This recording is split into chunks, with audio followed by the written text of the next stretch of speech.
तो स्वर्ग में मैया पुष्प मिलता है, उस पुष्प को तुमने मुझे ना ले देकर तुमने रुक्मणी को दे दिया। मुझे लगता है कि तुम मुझसे ज्यादा रुक्मणी से प्रेम करते हो। अगर ऐसा है तो जाओ इस महल से निकलो, रुक्मणी के महल में रहो। मेरा ठाकुर जी पे बड़ा क्रोध किया। और ठाकुर जी तो भैया सब अपनी जितनी रानी है सबको मनाने में बड़े माहिर हैं। माहिर क्यों है? जितनी ब्रज की गोपियां हैं ना, सबने सिखा के भेजा है, सब गोपियों ने सिखा रखा है। तो सुंदर यहाँ पर जब सत्यभामा जी ने कहा कि भैया वो पुष्प मुझे चाहिए, तो उन्होंने कहा तो रुक्मणी के हाथ में दे चुके हैं, पुष्प कैसे ले वापसी किसी को देके। तो उन्होंने कहा मुझे चाहिए, मतलब चाहिए। तो भगवान ने कहा नारद जी ने तो केवल एक पुष्प ला के दिया है ना, तुम चिंता मत करो, मैं तुम्हें पूरा की पूरा पारिजात का पेड़ ही ला कर दे दूंगा, तब तो खुश हो जाओगी। तुमने कहा हाँ महाराज, तब खुश हो जाओगी, तब तो बड़ी खुश हो जाऊंगी। तो भगवान ने कहा अब पारिजात का वृक्ष लेने के लिए स्वर्ग जाना पड़ेगा, तो एक काम करो, मैं अकेला नहीं चलता, तुम भी मेरे साथ चलो। गरुड़ वाहन पर भगवान श्री कृष्ण और श्री सत्यभामा जी विराजमान हो गए हैं। और जाते हुए रास्ते में महाराज भौमासुर की नगरी आई है। ये भौमासुर वो राक्षस है जिसने अपने कारागार में 16,100 राजकन्याओं को कैद कर रखा है। और इसने प्रण लिया था महाराज इनकी संख्या जब आधी 21,000 हो जाएगी तो मैं इनसे एक मुहूर्त में एक मंडप में इनसे ब्याह करूंगा। ऐसा उसने महाराज प्रण ले रखा। श्री वृंदावन बिहारी लाल की जय जय श्री राधे श्याम।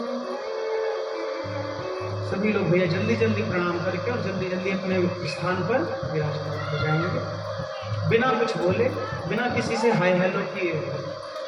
श्री वृंदावन बिहारी लाल की। दोनों हाथ उठाकर क्या कहना है? थोड़ा और जोर से।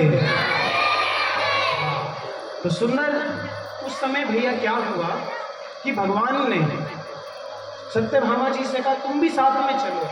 सत्यभामा जी तैयार हो गए, इस बहाने कम से कम स्वर्ग तो देखने को मिलेगा कि कैसा होता है। और लेकर चले हैं। रास्ते में भौमासुर की नगरी आई है, जिसकी नगरी में 16,100 राजकन्याएं बंदी हैं, महाराज जेल में बंद पड़ी हैं। और ना जाने कितनी प्रकार का उनके साथ शोषण किया गया है, अपमान किया गया है। भगवान पहुंचे हैं। भगवान ने उस भौमासुर की नगरी के बाहर पहुंचकर अपना पांचजन्य शंख बजाया। और जब पांचजन्य शंख बजाया है तो उस भौमासुर का जो सेनापति है जिसका नाम है मुर, वो मुर राक्षस आया है वहां। भगवान ने मुर राक्षस का वध किया। भगवान का एक नाम पड़ गया मुरारी। भगवान का नाम क्या पड़ गया? मुरारी। अब यहाँ पर जब उस भौमासुर को पता चला कि मेरा सेनापति मारा गया, भौमासुर आया है युद्ध करने के लिए। भौमासुर भैया इतने तीर चलाता है, इतना खड़ग, इतना प्रहार करता है, भगवान एक भी प्रहार का जवाब नहीं देते। बस कभी इधर हो जाए, कभी इधर हो जाए, कभी यहाँ से तीर निकले, कभी यहाँ से तलवार निकले। सत्यभामा जी कहती है प्रभु मारते क्यों नहीं? अगर आपने इसको नहीं मारा तो ये हमें मार देगा। सत्यभामा जी से पूछते पक्का मार दूं ना? अच्छा भैया सत्यभामा जी से क्यों पूछ रहे हैं? इसका कारण क्या है? कहते हैं जो भौमासुर है ना, ये पूर्व में इसी सत्यभामा का ही पुत्र है। ये सत्यभामा जी और कोई नहीं, ये पृथ्वी का ही रूप है। जो अष्टधाव, जो श्री 8 पटरानी है ना भगवान श्री कृष्ण में, ये 8 प्रकृति का स्वरूप है। और उसमें से पृथ्वी का स्वरूप कौन है? सत्यभामा। और पृथ्वी का ही पुत्र है ये भौमासुर। तो भगवान से भैया इसने एक वचन लिया था, जब तक मैं ना कहूं आप मेरे पुत्र को मारना मत। तो भैया ये वचन कब लिया था? सतयुग में। अब यह युग कौन सा चल रहा था? द्वापर युग में। तो सत्यभामा तो इस बात को भूल गई थी, लेकिन भगवान को याद था। भगवान ने कहा देवी अगर तुम कहती हो तो मैं मारता हूं। उन्होंने कहा प्रभु इसको मार दो। तो भगवान ने उस भौमासुर का वध किया। और उसके कारागार में जो 16,100 राजकन्याएं बंदी थी, हमारा सबको भगवान ने छुड़ा दिया। सबको कहा सब अपने अपने घर जाओ।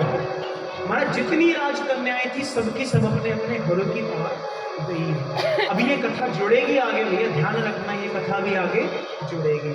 और भगवान सत्यभामा जी को लेकर कहाँ पहुंचे गए हैं? हमारा स्वर्गलोक पे।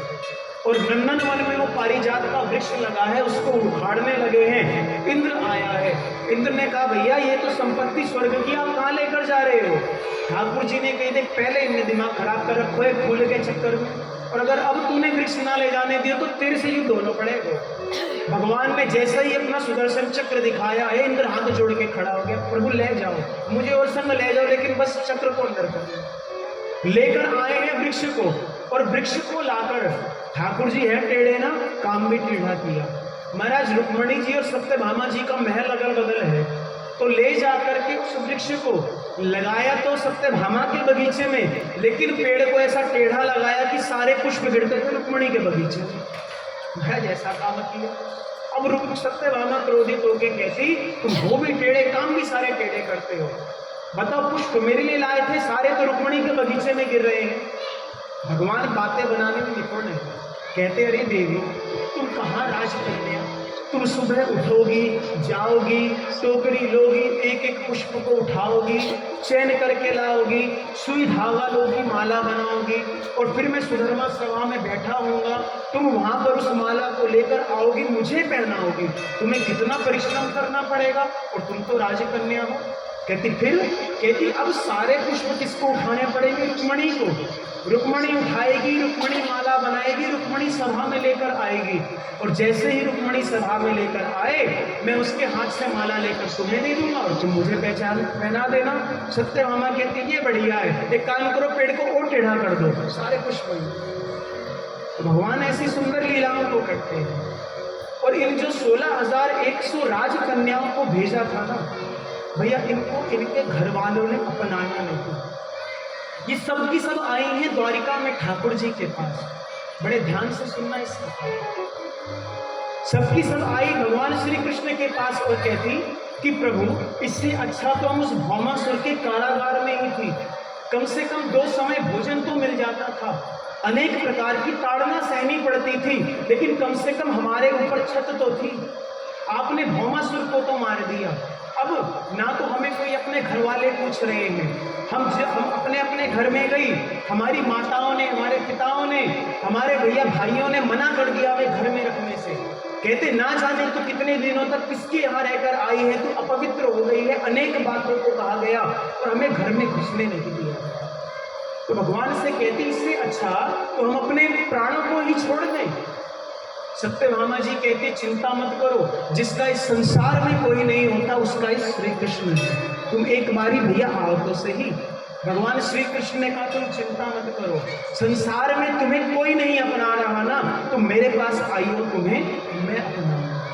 भगवान श्री कृष्ण ने 16,100 रूप धारण किए, 16,100 कुंड बने हैं, 16,100 पंडित आए हैं, और प्रत्येक वेदी पे भगवान अपने रूप से एक एक राजकन्या के साथ बैठकर एक ही मुहूर्त में भगवान ने 16,100 विवाह को संपन्न किया है।